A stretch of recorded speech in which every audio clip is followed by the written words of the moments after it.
everybody, and welcome to this week's episode of Continue the Magic. So we have been waiting forever for new information on Carsland, and it has just come out. So we're going to take some time and we're going to go through all the details that we know so far. So there's two key pieces of information that just got released, which is the name and the latest in the concept art for the entire area, not just the attraction this time. So the name of this new area is going to be Piston Peaks. So if this sounds familiar to you, this is actually not the first time that we're hearing of this area. So this already exists in the Cars universe, and it was in Planes, Fire, and Rescue. So it's kind of a combination of Yosemite and Yellowstone National Parks. So it's going to be really beautiful sets with a mix of kind of snow-capped peaks. You're obviously going to have kind of those more desert-like mountain structures and then some foliage.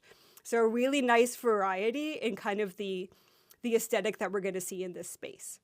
It's interesting that they decided to use a pre-existing area, but not something from the main Cars series. I know that Planes, Fire, and Rescue is not the favorite of most Disney fans, and certainly not of the Cars franchise when they kind of went off into this Planes spin-off. But you know what? It gives you a nice tie-in to some of the look of the area that they're going into, so it totally makes sense to bring this all together. So the nice thing about this concept art is it gives us a really good idea of scale of this area.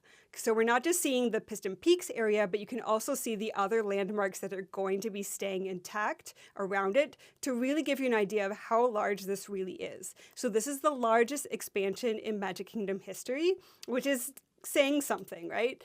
So it's going to go all the way from Liberty Square all the way up to Tiana's Bayou Adventure and, of course, Thunder Mountain.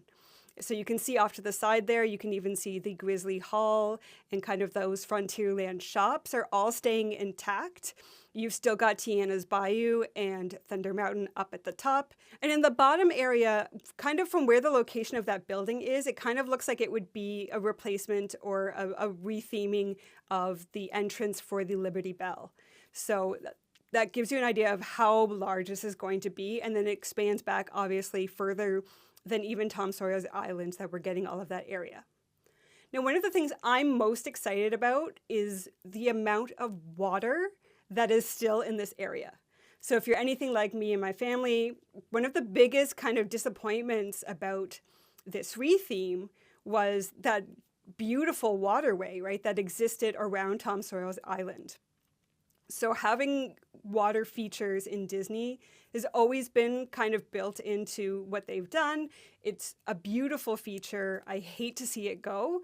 So to see that they've still worked that in and in a really nice way, I'm really excited. I hope this is true to their actual plans.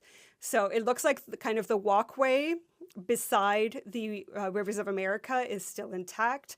It's hard to say for sure, but from somewhere in the coloring there, you can see on the image, it kind of looks like those walkways will stay. So a lot of that waterfront walkway and that waterfront area is going to still be there.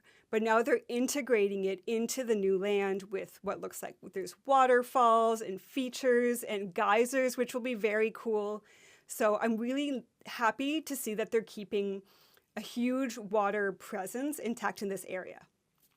The other thing that's nice to see with this concept art is we've been hearing a lot of talk about the Cars ride, specifically the rally race ride.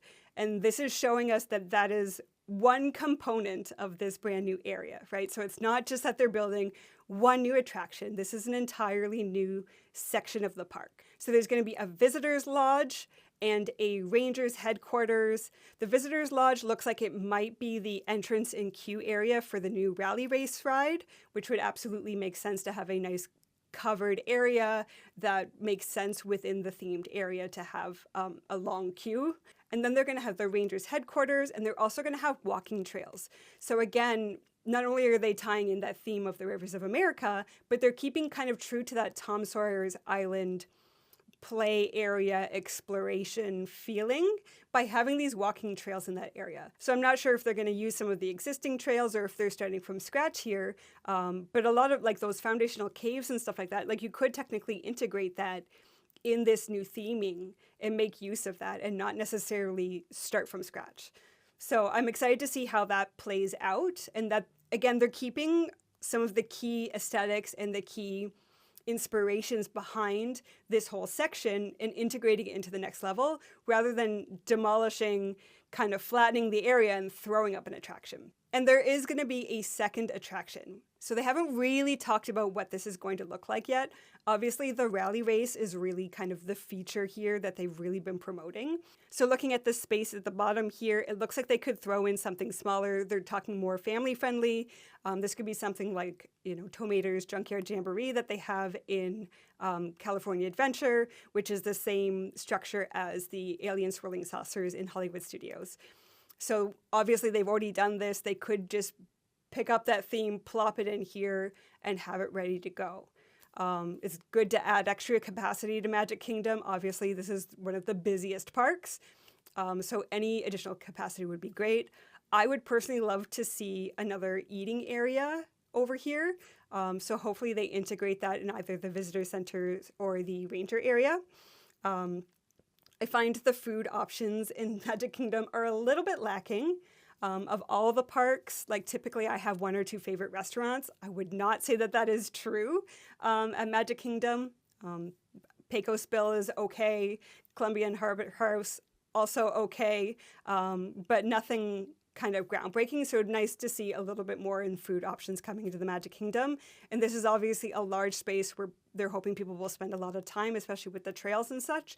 So having a food or at least a stand of some sort would be great in that area. So the aesthetic of this obviously ties in really nicely to Thunder Mountain. It's interesting that they kind of, with the retheming of Tiana's Bayou Adventure, I actually think the older look of Splash Mountain that was a little bit more bare would have probably fit in thematically a little bit better than the super lush version of Tiana's Bayou Adventure, but I'm sure they'll find a way to kind of smooth that transition out.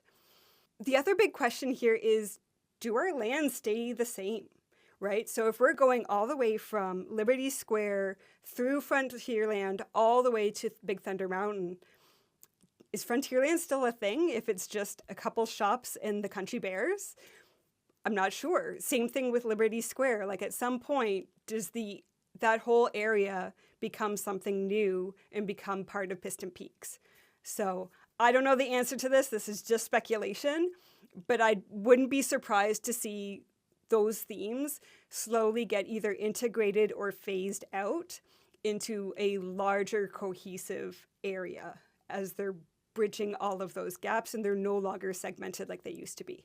Now, I know I've talked about this before, but if you haven't seen some of my shorts where we talked about this, I did want to go a little bit more into the rally racers. With the information that we have so far, it does look like they're going to be using a ride system that was kind of previewed by Dynamic Attractions, which is an off-road, trackless, driverless vehicle. Really cool in concept, probably similar to like an Indiana Jones kind of ride, but without that track system. Now, looking at the videos, I've got the videos of the previews that Dynamic Attractions put together for this. Obviously, this vehicle is moving very slowly, right? So for the high speed, high thrill rally race that they're promising, there are a few concerns here if they are using this ride system. I'm assuming that a lot of development has happened since then. This is probably pretty early testing, and hopefully they can get that speed up. Otherwise, I don't know that this is going to really give you that rally race feel. The off-roading is really cool. The fact that it can get airtime, I think, is amazing. So I think it really comes down to, can they get up to the speed they need safely? So we'll see. I'm sure we'll see more information about this coming out over the summer, over the next couple of years even. So it'll be interesting to see where they take that.